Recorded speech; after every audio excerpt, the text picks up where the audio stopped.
terkait dengan aksi kekerasan yang dilakukan oleh kelompok separatis teroris atau KST Papua ya.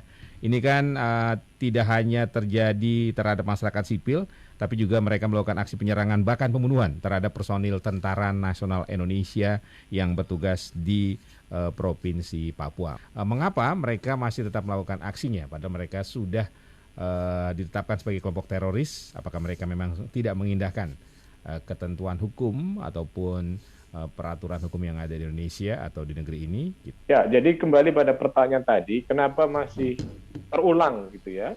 Padahal sudah ditetapkan menjadi terorisme tahun yang lalu kan gitu ya.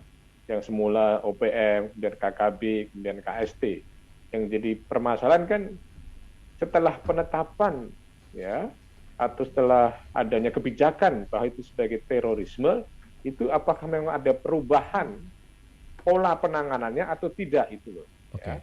Artinya kalau memang ada pola perubahan penanganannya sebagaimana lazimnya terorisme, maka tentunya akan ada kerja-kerja yang lebih efektif gitu kan. Misalnya ketika sudah mengidentifikasi ada rencana misalnya untuk melakukan satu serangan gitu, maka itu kan bisa dilakukan penindakan gitu.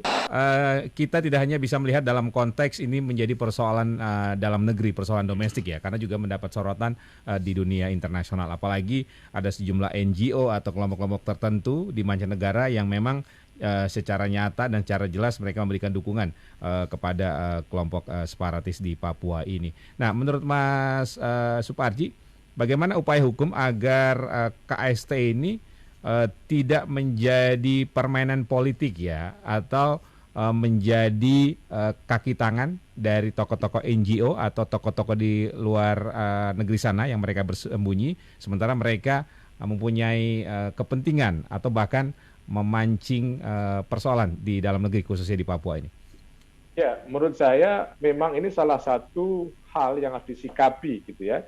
Jangan sampai kemudian diplomasi internasional itu ya yang dilakukan misalnya oknum-oknum tertentu itu menjadi hambatan kita untuk kemudian mengatasi persoalan.